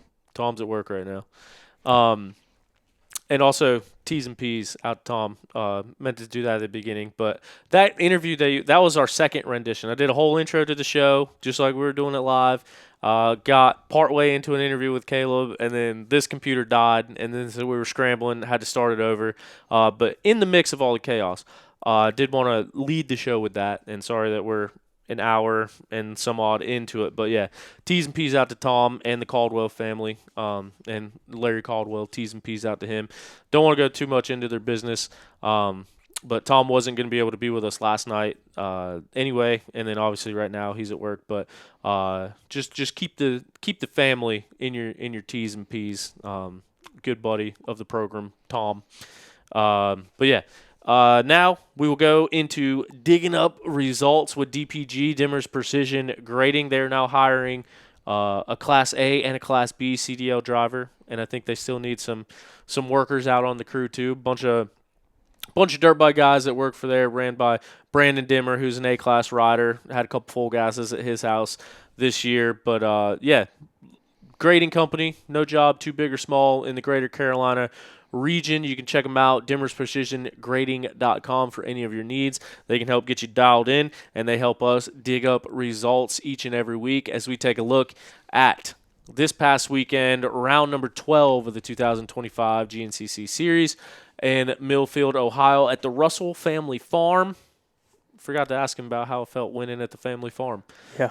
But Kailub Russell back on top, win number 68, 1,919 days since his last win at high voltage in 2020. He goes out there and gets win number 68. Barely gets it done, just 4 seconds over. This is XC1 that we're looking at, but Cody Barnes was actually in control of that overall lead, led the overall for most of the day. Coming through the Penton section on the last lap, he took a line, Ben Kelly took a line, they converged into the same line, kind of took each other out, and lost some time for both of them. So Cody Barnes ends up in the number 3 spot, his first XC2 win of the season, and just 4 seconds behind the overall leader, Kailub Russell. So, yeah, was able to get it done, XC1 and overall win. Liam Draper, who led the first half of this race out in front, the teammate of Kailub Russell, ends up in the number 2 spot, just seconds behind Kailub on his rear wheel. Those two really never left each other's sights throughout that whole entire time. As I mentioned in our YouTube video from the Penton this past week, you can see where the pass for the lead happened. That was coming out of the Penton section, basically the last section that you go through, but there's a creek and a downhill and an uphill. Everyone was going left for whatever reason for the whole first half of the race. And then it started to kind of get wallowed out, big rut down there at the bottom. So they came into that section. Liam took the left line like everyone's been taking. Kailub took the right line and kind of blitzed right through it. I think Liam did get hung up in the rut a little bit before he made his way back out. But after that, that would determine the outcome of the race, as Kailub never looked back from that. But Liam Draper also got to be pumped with his performance, getting back on the overall podium there, second place overall. A good confidence-inspiring ride for him as well. So both the Yamaha boys out in front, making it happen. Cody Barnes in the number 3 spot overall, as we mentioned, his first XC2 win of the season. We saw him battling up front. We've seen him on several podiums, and I believe this was his first overall podium, if I'm not mistaken. So, obviously, big news of the day, Grant Davis going out on lap number 2, crashing. Seems like he hit his head. I know they were going back and forth. Was he conscious? Was he not unconscious? There was a spot right behind the finish line where they basically come down, run a section of woods, come back down through the split rock, up the hill, and back off into the woods. I was actually standing there with Grant's mechanic, Andy Gray, and his dad, Bill Davis, and saw him come by after the finish, and then we were all standing there, and, I mean, obviously there's a train all day. So that whole train comes through the split rock, up and out, and back into the woods, and I didn't even realize it, because most of the time I'm paying attention to where people are at in the frame. It's kind of like running or talking on the show while running audio, running video, 2 computers, 2 cameras, all that whole thing. Kind of get lost in the sauce a little bit. I do that a lot when I'm filming. And someone will come by and be like, oh, what place was stringing? Or who was where? And did you see them? It's like, I don't know. To be honest with you, I was just making sure they were all in the camera frame. Can't really pay attention to who it is. I'm worried about getting the shot.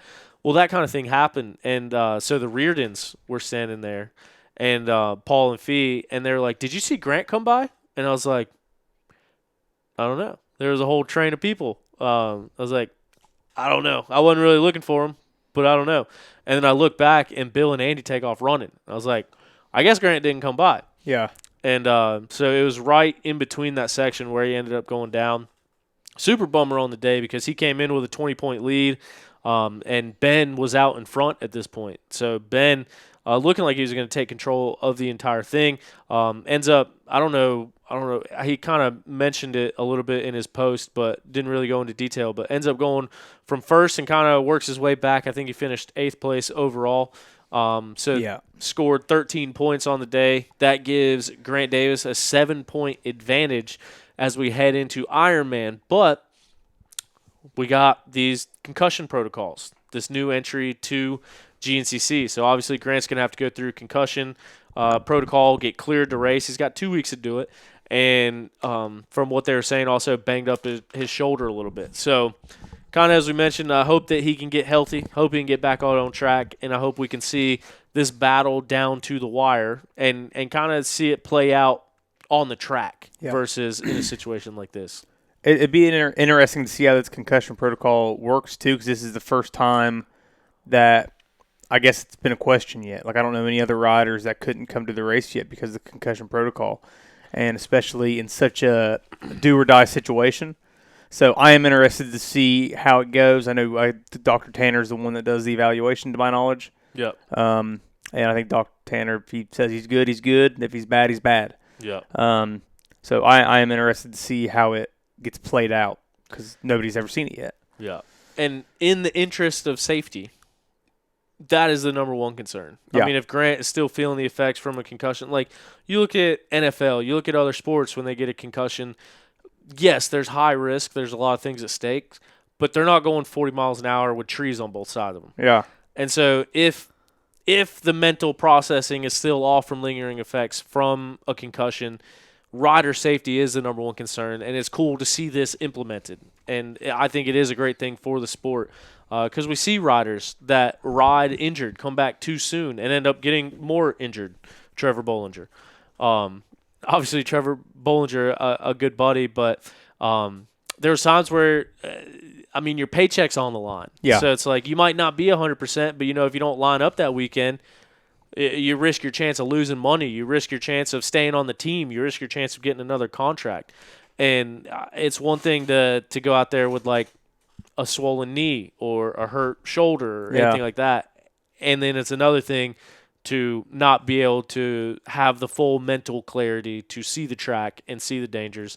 And so it is cool that the concussion protocol got put into place. But to your point, I believe this is the first time we're actively using it. Yeah. I know Johnny Girard's injury had something to do with creating this concussion protocol. I don't know if it ever held him out of any of the races that he sat out. But this one, high stakes. Yeah. Well, it's just like Craig DeLong had to pull out this weekend because he had migraines and he couldn't. He just said it mentally wasn't there. Like as far as just riding, flying through the trees, he didn't have the best judgment. I think is how he worded it. Just didn't know. Didn't think it was the safest thing. So yeah, so he was like in the ER that morning or the night before. Yeah, they said. I heard it wasn't great. So and I don't have a whole lot of migraines. I usually get one once a month. And if I have a migraine, dude, I'm not touching a motorcycle. Yeah. The next day, it's like you go to sleep and you can't sleep because of migraine. You wake up, the whole next morning for me, or the next day is kind of like wishy-washy. You know what I'm saying? And you don't feel all there. Yeah. And trying to race motorcycles on that is not good too. So glad Craig's all good and chose safety over trying to ride. But as far as this, yeah, I'm assuming he's going to do it the Friday before the race, the concussion protocol. I don't know when, you have to do it by. But, yeah, it'd be interesting to see. Like I said, from a safety standpoint, rider safety, number one concern. Yeah. From a fan standpoint, man, I want to see Grant Davis see him race. line it. So we were sitting there, and I was kind on of 350 on the red number plate 350. I forgot all about. So I took a picture of it. You'll see it. Did you? Yeah. I went over there to get a picture of it, and I was too late. So that was, if that was a troll job, that is one of the best troll jobs in I don't know if the you can- hold that up to old camera number 1 over there. So this bike is Grant's career number 922 with red number plates. We were sitting there, I guess it was Saturday, and I was hanging out talking to some people, and Grant Davis 3 or 4 times rides up and down Pro Row on a bike with red 922 plates. And like the whole time I'm looking at it, I was like, dude, I know he's still got to wrap up XC2, so I know he's not riding it now or today. Yeah. But I was like, for him to be riding around on that thing with red number plates is the funniest thing I've ever seen in my life. Yeah. Because it grabbed everyone's attention. He goes down Pro Row, everyone's head's turning. Like, Yeah. what's going on here? So if that was a troll job, best troll job ever. But now Grant Davis wrapped it up. He is the XC2 champion. And we've been kind of monitoring this situation throughout the year since we talked to Grant Davis. And it'll be interesting to see at Ironman. Because I know they said on the broadcast that Cody Barnes and Gus Reardon were getting back into the XC2 mix with Grant being out. Grant only needed 13th place or better to wrap up the championship. There's only 7 riders. So once he did a lap, he was the XC2 champion. But because of that, after the race, he still had to go down there and get his XC2 championship. They did the number 1 plate presentation. And some things were said to me by some people from a certain team that I didn't realize what was being said to me at the time. Otherwise, it would have been a fun conversation. Got mocked a little bit, but didn't realize it till after I walked away. You did? Yeah. Let's be a little bit more direct next time. But anyway, besides the point, I was sitting there talking to Grant. I was like, dude, you're still the points leader. And we were talking back and forth and just kind of going through scenarios. Basically, like if Ben wins, Grant gets second, Grant still wins. But if Ben wins, Grant gets third, he loses. If Grant beats Ben Kelly in any position, he wins. So we're kind of just going over it. And Grant stopped me in the middle of it and looked at me. He said, I'm not fucking losing at Ironman. And I was like, dude, it got me pumped up. So yeah. I know Grant has every expectation of racing Ironman. Yeah, but I mean Ben Kelly also he did his part. Like he went out there, he finished the race, he got 13 points on Grant, and now they bring it into the final round, 7 points apart, and we're gonna see what happens. Yeah, I'm interested. But dude, Grant had me fired up because I was talking to him too about the bike. I was like, "Was that a troll job? What are you doing?" And he's like, "No, dude, I want to race it." He's like, "I feel more comfortable on it." He's like, "I want to race it," and so we'll see what happens. Yeah. I wonder, what was the mock you got? It was, I don't know. I don't know if I want to get. I'm trying to turn over a new leaf where we get rid of the controversy. Yeah. We're all positive. OTP is going to be only thoughts positive from now on. I positively want to know what was mocked. A positive program. It was alluded to. Oh, is this another magical championship too? And I didn't get it. I just laughed and smiled and walked away. And then it dawned on me that he was talking about how, like, when they gave Ben Kelly the number 1 plate. I was like, why'd they do this? And also got mocked on the broadcast where people were saying things. So it's kind of interesting, but at least everyone's listening. And if you're listening to this, just make sure when an ad pops up, listen to the whole thing so I get the full effect of you listening to the show but not directly calling me out for it. The reason that I said the thing about Ben Kelly and the point situation, and we talked about it on here before, the rules, which, as the broadcast pointed out, are clearly written on the website for anyone to read. So maybe if you read them, it would say that the XC1 championship will be determined off of overall points. Talked about this a million times. The reason I had an issue with Ben Kelly being presented the XC1 number 1 plate is because of this situation that we're in right now. Grant Davis wrapped up XC2. He can move up to XC1. And if he is then an XC1 rider and then he has the most overall points, according to the way that the rules are written, that would make him the XC1 champion. There is no overall championship. If you read the rules that are so clearly listed on the website, there is no mention of an overall championship. There's an XC1 championship. There's an XC2 championship. If Grant declares himself as an XC1 rider and he has the most overall points, according to the way that the rule is written, he will be the XC1 rider with the most overall points. That would make him the XC1 champion. So that is why I was confused as to why we gave Ben a number 1 plate, because something could still happen. We've never had this happen before in the past. We've never been in this situation. We've never had an XC2 rider this close to the overall points. There's never been a time where the allotted points remaining were enough of a gap away from the rest of the riders to give out that championship plate until right now. Yeah. So right now there is no one in XC1 that can get more points than Ben Kelly, unless Grant Davis becomes an XC1 rider. And once again, I've said it a million times, if there is, now I lost my train of thought, but there's no minimum requirement of races that you have to have in XC1. And because it diverts back to overall points and not XC1 points, it doesn't matter if you raced any other races in XC1 because you're gaining overall points. A B rider is gaining overall points every single race. But after this conversation, go look at the rules right after Ironman. I'd say there's going to be a stipulation that says, and you have to run all whatever races or 9 of the races, because that's exactly what happened with the rules for overall champion. Yeah. A year ago, the rules were different. Correct? I don't think so. Did they not change that right after? This rendition of the rules changed in 2023. Okay. For the 2023 season. So this is our 3rd year with these rules. Okay. But all I'm getting at is that there is no minimum number of XC1 races required. And XC1 championship reverts back to overall points. Grant has been carrying overall points this whole year. So you can't do that in any other class. An XC1 rider can't, who's second in XC1 points? Is it Stu? Is it, I don't know. Let's say it's Stu just for the sake of the argument. Stu can't move back to XC2 and win the XC2 championship because XC2 is based off of overall points. Or, excuse me, XC2 is based off of XC2 points. So if Stu went and raced XC2 at the last round and he won it, he would only have 30 points for the entire season in XC2 because XC2 goes off of XC2 points. XC1 does not go off of XC1 points. The rules say that XC1 goes off of overall points. So Grant Davis, if he races Ironman and wins it in the XC1 class, he will have the least amount of XC1 points than any XC1 rider. Yeah. But he would have the most overall points of any XC1 rider, which would make him the XC1 champion. So that's why Ben earned this XC1 points lead. He is in front. He can get... No one in XC1 can get more overall points than Ben Kelly can this year. He has earned that. And Ben is a hell of a rider. I have a ton of respect for him. I say that time and time again.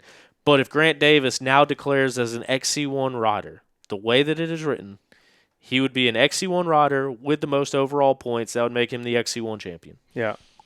And, it doesn't make sense. It goes against common thought. It goes against anything that we would do. But the point is that there wasn't a different caveat put in place to prevent this from happening.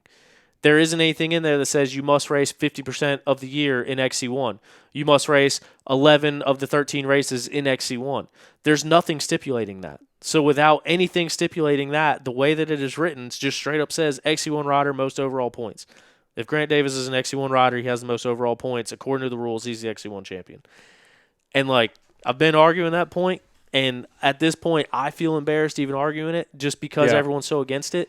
I understand the common sense. I understand it shouldn't happen like that. But I also understand that the way that the rules are written, that's just what it is. Yeah. So that was my only thing with Ben Kelly getting the number 1 plate. And now we might have 2 number 1 plates. Or, just like we said before also, Ben could put this whole thing to bed, make us look like giant idiots, go out there and win at Ironman, and then... Done deal. Yeah. So... Anyway, that's all I got to say about that. Well. But I didn't realize that the comments were made to me this past weekend. Otherwise, I would have loved to have a conversation about it. Well. Talked with the AMA representative about it for an hour this past weekend. Kind of going through it. And once again, I know it's not common sense. I know that's not how it should work. But that's just how the rules are written. And, yeah, probably spent more time on that than I should have. Going back to our results here. Sorry, I was just looking at the time between 258 here because they were pretty much glued together. 251. Yeah, the top 4 and 250A or within 20 seconds. The whole day they were wheel to wheel. That's what I was looking at. Yeah, it was a tight battle. Picking up at 4th place overall, our 3rd place XC1 rider, back-to-back XC1 podiums for Josh Strang in his 19th season of racing. He's on that Beta 480. He gets it done once again. Kind of made some moves, slowly picked his way up. He was in that lead pack throughout the day. Ended up passing Mike Wachowski in a section, in the Penton section. He got by him there and kind of held on for that for 3rd place overall. Last lap out, I think had the 2nd or 3rd fastest lap time of the day out on track. So at the end of 3 hours, Josh Strang still keeping it going here, which was cool to see. That last lap was a 32:15 for Strang. Or no, excuse me. For Strang, it was a 32:14. Kailub Russell had a 32:13, trying to make up that 15 seconds on Cody Barnes. And then Liam Draper was a 32:15. So I think those were the fastest lap times on the day. Strang with the 2nd fastest on the last lap. Mike Wachowski with a 32:19. So all of those guys very close together on that final lap of racing. But, I mean, Strang, he's proven that age is just a number. It's the same thing we talked about with Kailub with the growing pains on the bike. Strang has now had a year on that bike. He's got it dialed in. He's got it where he wants it. And he's still showing that he can be competitive. We talked about it last week on the show, and he goes out there and does just that this weekend. He gets in that 3rd place spot, and even at the end of 3 hours, puts the hammer down, runs the 2nd fastest lap time on the track to make sure that he held on to that 3rd place spot in the XC1 class. Mike Wachowski, excellent ride from him as well. 4th place on XC1 and 5th place overall on the day. Gus Reardon, also putting together a solid ride of his own. 2nd place, XC2. 6th place overall. Grant Baylor was up in the mix, kind of moving around a little bit in 7th. Ben Kelly 8th. And then Brody Johnson getting back on the XC2 podium. That's 2 podiums in a row for Brody Johnson on the Privateer Honda as well. And then Ricky Russell rounding out the top 10 fastest riders. Damn. And there's a couple riders in the top 10 that don't have deals lined up for next year, and that's pretty mind-blowing. Still thinking about that. Not to kick a dead horse. That sucks. Yeah, I mean, Grant still up in the air, doesn't have a rod. Brody Johnson doesn't have a rod. And I mean, you hear grumblings about some of these guys, but nothing's solidified yet, I guess is the better way to put it. Jack Walker had a really impressive ride this weekend. He was riding in that 3rd place spot most of the day. Yeah. And I guess reading his post, he ended up having some issues out in the Penton section. Sounded like a bike issue or something happened. But I was wondering where he went because he was up there in the mix the whole time. And then all of a sudden, right behind that train. He wasn't. Just about all morning. Yeah. So, yeah. I don't know. It'd be interesting to see what Triumph, Factory Triumph and Ducati in the next year or two, kind of what they do as far as off-road support. Yeah. Because we got a couple guys who definitely deserve rides, deserve to be able to make a living still racing motorcycles, not wondering about parts or wondering about bikes. So it's just it's good seeing these, and even Fantic. Fantic looks like it's coming over. I think those are pretty proven already on the over there in Europe. They're Yamahas. Kinda, yeah. Of course they're proven. Kinda. I seen a Fantic 300 there this weekend. Isn't there something about that only certain models of the Fantic are going to be over here? See, I was under the impression that the Fantics weren't allowed over here because that was kind of a deal with Yamaha at first. Yeah. But I think now it's on. Like I think Eric Geese was telling me that the Fantics are coming.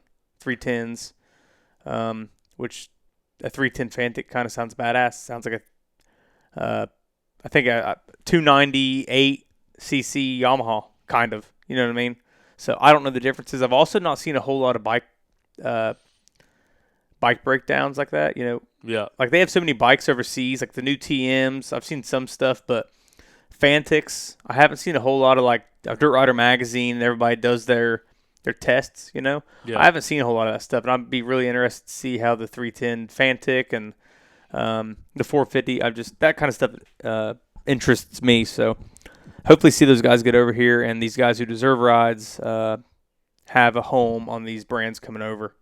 Yeah. I mean, Ducati getting in the mix, Triumph, and I did hear that. I don't know enough about the Fantic situation to speak on it as a matter of fact, but it sounds like I remember because there was some type of trademark copyright thing that with them using technology from Yamaha that they just couldn't come into the American market, and I think that ran out after a certain amount of time, which is what we ran into last year. But if I'm not mistaken, I thought I remember hearing that only certain models were going to be allowed over here, or that were cleared of that whole deal with Yamaha. I'm asking ChatGPT right now. So I'm not sure, but either way, it would be cool to see some more things in the mix. Did hear some stuff over the weekend that it's been alluded to that Triumph was going to be involved, and I think there was another team waiting to hear if they were switching to Triumph. Yeah. Don't know if they ended up getting that news, but I think the deadline for that news was up, so be interesting to see what comes about from that and if Triumph is in the mix. But back to the results here. We'll kind of talk about the rest of them as we go on. JoJo Cunningham had the overall top AM championship on the line this weekend. He finishes 16th place overall, wins the 250A class, and wins his second top amateur title, his first one coming in 2020. So now 5 years later, he wins a second one. He's a vet rider at 21 years old. Yeah. So now I believe we'll be seeing Joseph Cunningham in XC2 at Ironman. Yeah, I believe so. And then going on through the rest of his career. So, real quick, just talking about the Fantic deal. Starting in 2025, Fantic is being imported and distributed in the U.S. by Central Power Sports. The new models available for the American market include the XC300 2-stroke and the XEF 250 4-stroke. So at the moment, that's what. So just two models? Two models. 250F and a 300, both Woods bikes. So I thought I remembered something like that where all of their models couldn't come over, but I don't know. It'll be interesting to see as it progresses. And like I mentioned, you got Ducati, you got Fantic, you got Triumph now coming in and coming out with their new Woods models, and TM, Riehu, Rejuvro? and then there's another one too that I just saw a test about. I forget the manufacturer now, but they'll all be chasing what is the Yamaha line of bikes that rev your heart. You know what I mean? Setting the industry standard. Shout out. In the number 2 spot, as far as top amateurs are concerned, Lane Whitmer gets it done, and then Gavin Simon in the number 3 spot. All three of those boys coming out of the 250A class, and tight racing between the 3 of them and 4 of them, really. Chase Landers right there in the mix in the 4th place spot in 250A, 19th place overall. So all of them together in the overall 16th through 19th, putting on a good run of their own. And then if you could go to the XC3 results, the XC3 champion James Jenkins moved up to the 250A class this weekend, and so we had a whole new slew of riders out there in the XC3 class. My bad. We'll check in with those results and see how that ended up. Looks like taking the win was Philip Cheney in the number 1 spot, XC3 out of Canada. Jason Crawford in the number 2 spot, and Isaiah Brown would round out the XC3 podium. So those are 3 new, I guess they've probably been in there for a little bit, but the podium is a different shakeup. No Jonathan Johnson this weekend. And as we mentioned, James Jenkins moved up to the 250A class. Is that moving up? Yeah. I don't know how that's classified. It's moving up to the 250F. Or did he run Open A? Let's look. 250A or Open A. Either way, only one more round of XC3 racing to ever exist. Must be 250A. Yeah. If I could freaking zoom in. Goofy. James Jenkins, 7th place, 250A. Shout Right out. behind Mike DeLosa. So I think the XC3 winner was what, a 307? Great question. And James Jenkins a 303. So 4 minutes ahead of the XC3 leader. Yeah. Yeah, one more round of XC3 racing to ever exist in GNCC racing. Be interesting to see how that goes, who lines up for it. Man, they do sound pretty cool sometimes, though. Yeah. I think it's cool. We were watching Moto, the GNCC show, like watching from like 2003, back when like Weege was the man on there, doing the commentating. It's pretty cool seeing a gigantic XC1 line, or just a pro line is what it was at the time, and 2VDA behind it. Whole lot of two-strokes. Like that was right about the time the CRF 450 came out, and the Yamahas had 4-strokes out and everything already. I don't know. I think it's cool listening to the XC3s just because that's like whenever I first started racing, everyone was on RM 125s and YZ 125s. Like it's just a little bit of takes me back, nostalgia. Yeah. I could smell the Yamaha lube in the air. Yep. So that's cool.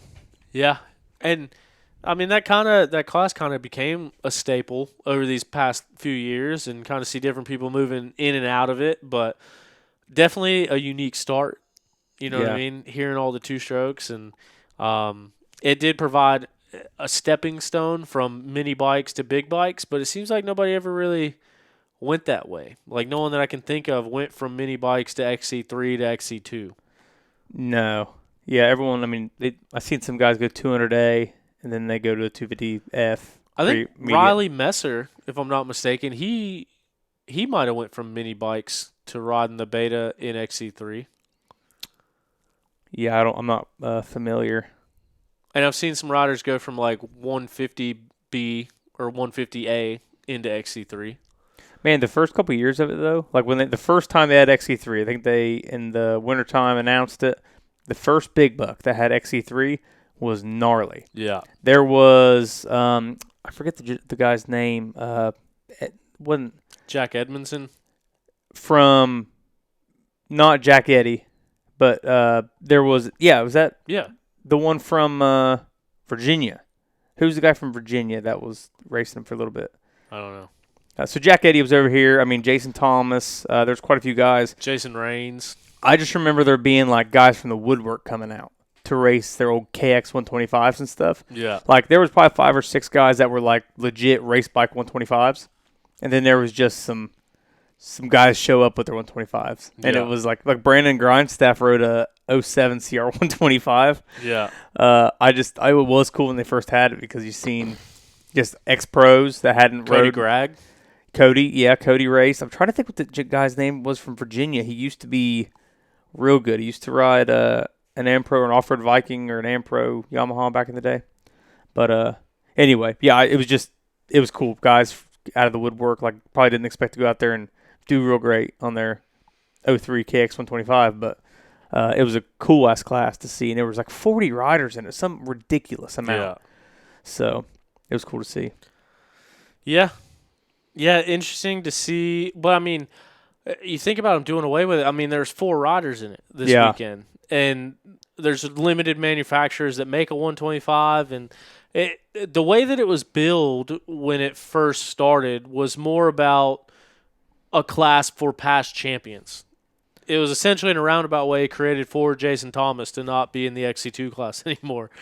But that's kind of what it was built as, like former champions to go in and race XC3. Kind of like you see J-Day have a 125 pro class. Yeah. And I think it was more of just like, hey, let's get some guys that still want to come race the 3-hour but don't necessarily want to race XC1 or XC2, put them on 125s, have a fun little class. And I think that kind of turned into what it was. What was the first year for it? Here we go. Jedediah Haynes was who I was thinking of. He showed up on a KX 125. I don't know if this is the first year because this is 2018. This wouldn't have been the first year because I think it was 2017. Yeah, because the first year is when Jason raced it. I think 2017 was the first year because 2016 was Bollinger's XC2 year. I don't think it existed there we go. then. So Hunter Newworth, Coastal, S&J. That must have been Jack Evanson right there. Yeah. It's a shit name that he came up with there. Josh Osby. Brandon Grindstaff with the 10th and the 9th. Hell yeah. Cody Gragg, Matt Cook, Barry Hawk with a Barry second. Hawk, Taylor Jones. That's gnarly. A second? Yeah. Dude, he didn't ride for a very long time, and I remember him showing up to Sportsman A and smacking everybody at Mountaineer Run one year. Who? Barry. Oh, I was yeah. like, holy shit. Yeah. Devin Welch, he's an Ohio local. I don't know. It is a pretty cool class. Like, I'm pretty sure, I guess there was at least 15 at round 1 this year. But I remember one race that there was just a massive amount of riders, and I just thought it was some of the coolest shit. Josh Osby on a Honda. That's cool. Jimmy Jarrett. That's sick. Garrett Edmonston. He was fast. I don't know. I like seeing the throwback. But anyway. That was in Taylor Jones's big run, too, and she wrapped up WXC early, so she moved up to the XC3 class to run, I think, the last 3 races. Yeah. And that year, I still always wonder what if she would have raced 250A or 4-stroke A lights or stayed on her race bike, like her 250F, and see how she did in the overall. But it was still cool to see her out there in the afternoon in the XC3 class, pro class. I remember who was the girl for KTM? Wasn't Maria Forsberg? Maybe Casey Martinez. Casey Martinez, when she went up to 250A for a couple of races or 4-stroke A lights. She did really good. Oh, did she? Yeah. I don't remember that. That might have been before you were going to GNCC. That was like 2014 maybe? Yeah. Because Forsberg was in like 10, 11. Then Casey immediately came over. But, I don't know. It's pretty cool. Speaking of past champions, Becca Sheets was out and about at the race today. Her and Tyler. Talked to Tyler. Didn't get a chance to talk to Becca, but I think she was on the broadcast for a little bit too. But cool to see her out and about at the local race. She's an Ohio girl. But then in our WXC racing over the weekend, that championship battle is still on the line, and I believe it's 7 points to separate them as well. And I think Rachel Archer kind of had the same mentality of, I'm not effing losing at Ironman. Yeah. I did hear her say as well. I think she said that on the podium. Or no, in her post, her Instagram post. She said she's going to Ironman to clean it up. But Corey Steed putting on a run. Corey Steed, obviously one of the top girls in the sport. She's been in that championship battle here for the last couple years, and she is right in the middle of it again. She takes another win here after summer break to keep that battle coming down to the wire. And remember, WXC gets a couple of drops.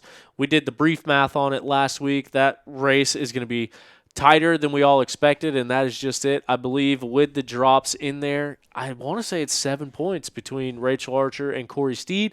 So that one is going to come down to who can win at Ironman as well.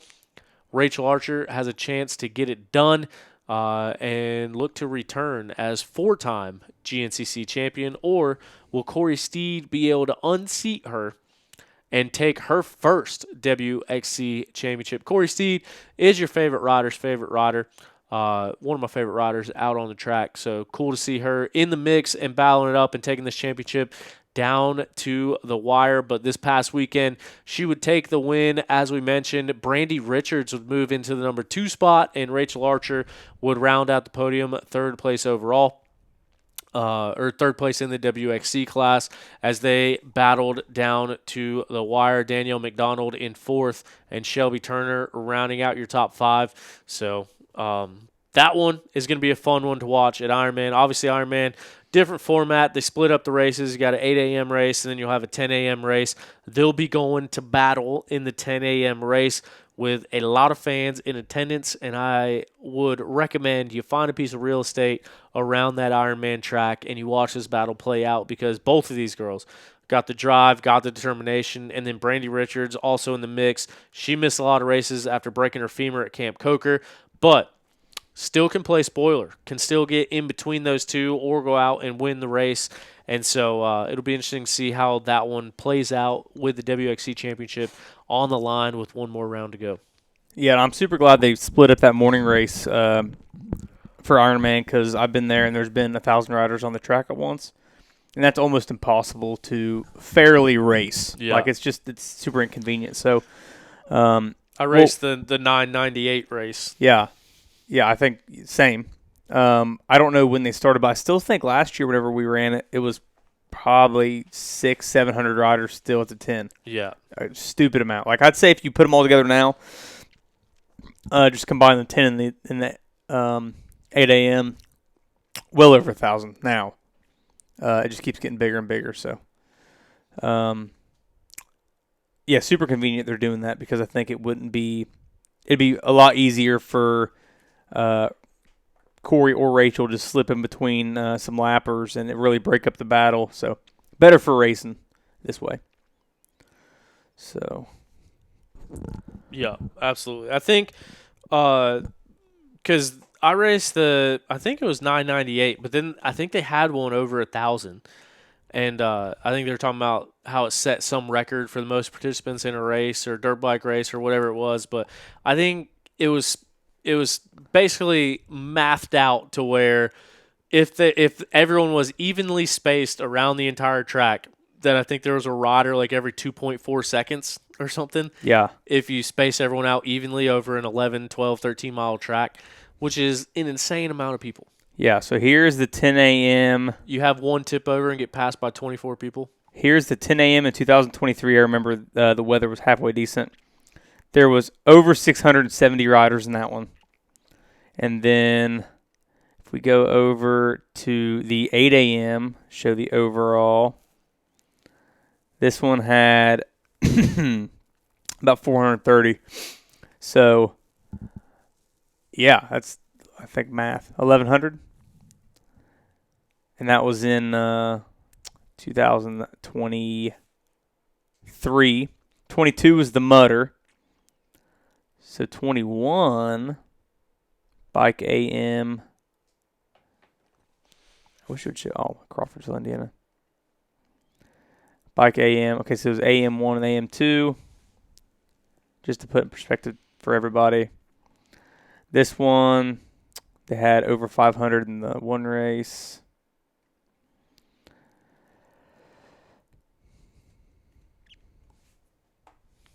And over 450. Well, probably over 500. A bunch of people didn't finish, but yeah, pretty ridiculous. I was actually at Unadilla when we set a record in 2012 or 13, and it was 900 riders maybe at the time, which I think they also co-sanctioned with Wainoa, and all the New Englanders go down to that one, and obviously all the regulars. So that one was, and it was like an 8.5 mile track. So that one was also. I wonder if my plaque is in here. Because I was in that one too. I was in the last 3 races at Unadilla. Yeah. And one of those was 8,900 something. I forget the number. But I had 79 people on my row. Yeah. And I think it's 19th place. I have a plaque for 19th place. Because they guarantee plaques to the top 33%, like the top third. And 19th place, there were so many riders in the race that I still got a plaque for it. It's crazy. So that's one of the ones when I did my purge of plaques when I moved, I kept that one. Because I've never seen a 19th place plaque. Got a really good start, but then I fell. Fell in the second turn. I was like top 5, fell in the second turn. My bike is on one side of the people. I'm on the other side of the people, and I watched 60 riders go in between me and my bike before I could get to it. Yeah. And then had to work all the way back. And then same thing. I think I was in 14th, and I hit the last hay bale going into scoring. Like kind of got squeezed off into it and hit it with the top of my head, actually. I felt like a Pez dispenser. You just slam it shut. That's what my neck did. And crashed and went from 14th to 19th within 20 yards of the finish line. Fun times. But that does show how many people are in the sport and how alive the sport is if there's 1,100 people between the 2 morning races at Ironman. Hell yeah. And we see how many tens of thousands of people go out there to watch the race. And I paid $60 for an entry fee this weekend, so you can just do the math on money. Yeah. It's ridiculous. And plus the gate fee. $35, 60. I think, isn't Ironman one of the ones that's more expensive? Probably. Yeah. But anyway. But yeah, that was the penultimate round of GNCC racing at the John Penton GNCC. Some of the best conditions I've ever seen at the Penton. Wasn't too dusty, wasn't muddy. good day of racing. Yeah. Everyone was together. Bummer for Grant Davis. Will be interesting to see how that situation pans out. Are we missing anything? I think we're all right. My dad's called me 3 times. What he's got Really? going on. This was our first midday OTP Tuesday. Yeah, I think we covered everything. Hell yeah. I think it's time to get out of here. What do you think? Good. I got to take a pilot test tomorrow and make sure I'm competent. Sweet. Thank you guys for listening. Check out Zach Tussle with Raymond James Financial. He is a financial advisor and a racer. He can help you win when it comes to retirement and financial planning. TussleInvestments.com, or you can find him on socials. Let him know you listen to OTP. Get a free consultation. See exactly how it is that he can help you out. Good buddy of ours and good friend of the program. And yeah, big thanks to Yamaha for helping us out with everything that they do. Didn't mean to get riled up about the conversation on the championship podium. Went into a rant about that, so sorry about that. It gets frustrating to hear things alluded to about me but not discussed with me. Like, I'm a pretty open person, and so I don't know. When something that is obviously, you talk for 2 hours every week, you're gonna say some stuff that people don't like, and it's so weird. Like, you can tell people treat me I don't know if it probably hasn't trickled down to you yet, but you can tell when people treat me different, but like won't have a conversation with me. So Yeah. that's all I meant by any of that is, like, if you have an issue with something I said, or if you want clarity on something I said, or you don't agree with something I said, talk to me about it. Come on the show, bud. I mean, that's the only way that I can figure out what's going on or figure out people's viewpoints. So I don't know. It's kind of a double-edged sword, because it's like, I hate when things get said about me or taken out of context and I don't have a way to defend myself. But that's also what I'm doing right now by talking without other people giving them an opportunity to defend themselves. So yeah, let me know. Talk to me at the races, or let's get you on the show. We don't have to agree to be able to have a good conversation on the show. This is a very tough situation to be in such a small, tight-knit sport, and being the guy that's talking about everything. Yeah, and I don't want to go on too much of a tirade about that, but puts me in an interesting position. I was kind of in a weird mood all Sunday, Monday, and Tuesday. I mean, this is a tough situation to be in, and at the end of the day, it's like, dude, I go around the track while I'm filming, and it's like, I probably see more firsthand racing than anybody else, because I'm at 3-4 spots a lap at the track, filming and doing what I do, and like started this whole thing to kind of help grow off-road and put a spotlight on off-road, and I don't know, it just kind of gets in a weird spot where it's like something that I'm meaning to do to benefit the sport ends up making me the bad guy more often than not. So tough situation to be in, but don't want to get all emo on everybody. But yeah, it's just one of those things where I'm already overthinking it. There's a lot of times where I post these shows and the next morning wake up and I was like, I should probably delete that show. And this one, I'm already having the remorse before we even get done recording the show. Yeah. So. Well, the good part about especially doing it live is if there's any questions or any comments that need to be said, all you have to do is type it in the box and say, hey, how about this? Hey, I don't like that. How about this? Yeah. But anyway, throwing the disclaimer out. But yeah, thank you, Craig, for coming over in the middle of a weekday, middle of a Wednesday. And thank you guys for all listening. And we'll see you next Tuesday on the Pipe Podcast.